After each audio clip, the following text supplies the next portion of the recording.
उपायुक्त संदीप कदम, महानगरपालिका आणि शासनाचा विविध खात्याचा उपस्थित असणारा सर्व अधिकारी वर्ग, कर्मचारी वर्ग, या परिसरातील जमलेले सर्व माझे प्रतिष्ठित नागरिक, जमलेल्या बंधू भगिनींनो, माझ्या विद्यार्थ्यांनो, पत्रकार मित्रांनो, खरं तर मला बरेच दिवसापूर्वी योगेश बापू ससाणेंनी सांगितलेलं होतं की दादा इथे एक आम्ही राष्ट्रध्वज तिरंगा त्या ठिकाणी उभा केलेला आहे आणि त्याचा लोकार्पणाचा कार्यक्रम आहे।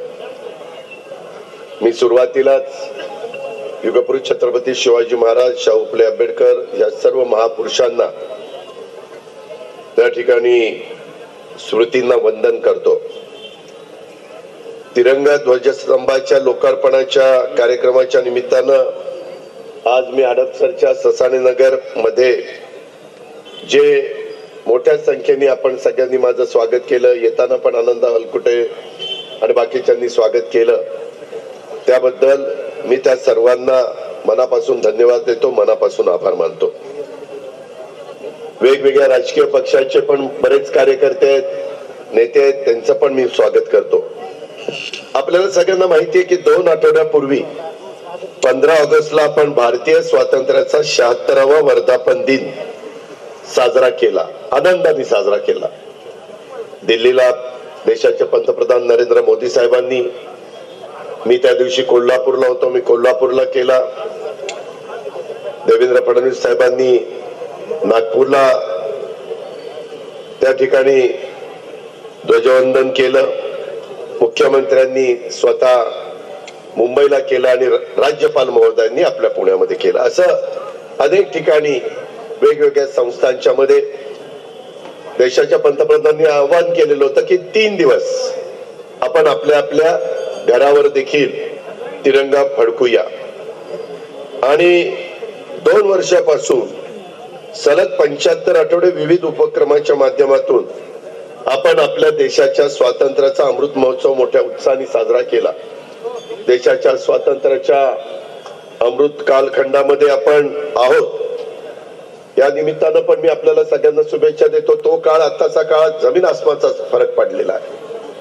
अजून लोकांच्या खूप अपेक्षा आहे, त्याची पण पूर्तता झाली पाहिजे। आता योगेश बापूंनी पण भाषण करताना त्यांना मला अनेक गोष्टी सांगायच्या होत्या, मी ऐकत होतो, परंतु कार्यकर्त्यांचा उत्साह कमी होत नव्हता। काही जण निवेदन देत होते, काही जण त्या ठिकाणी मला शुभेच्छा देण्याच्या करता बुके देत होते, पुस्तकं देत होते, काही त्यांच्या अडचणी सांगत होते।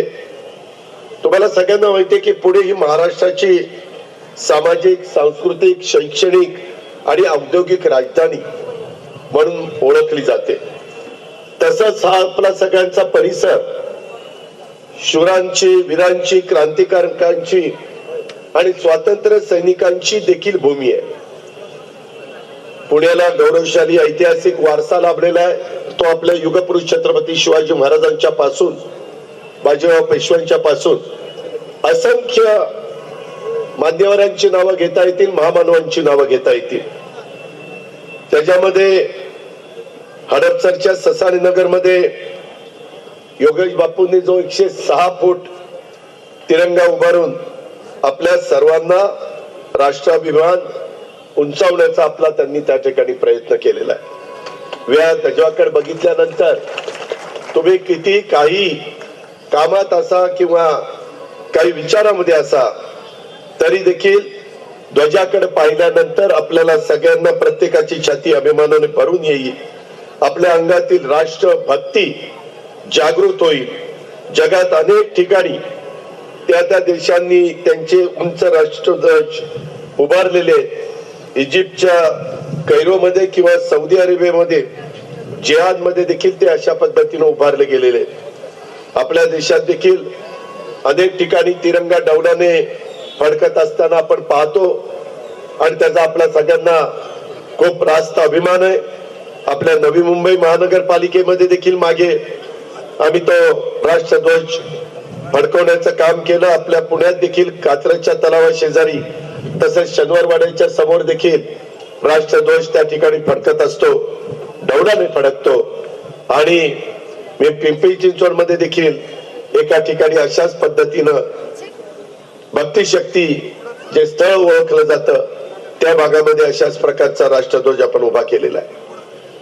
अनेक ठिकाणी त्याच्यामध्ये लोक पुढाकार घेतात. आपल्याला सगळ्यांना माहिती आहे. मी सहज आठवण करतो, साऊथ आफ्रिकेच्या दौऱ्यावर आपल्या देशाचे पंतप्रधान गेलेले होते आणि सगळ्या वेगवेगळ्या देशाचे पंतप्रधानांना उभं करत होते. परंतु त्या देशाने एक अशी चूक केली की त्या देशाचं नाव लिहायला पाहिजे होतं खाली, तर चुकून त्यांनी तिथं त्या देशाचे छोटे स्टिकर सारखे राष्ट्रध्वज लावलेले होते आणि त्या पंतप्रधानांनी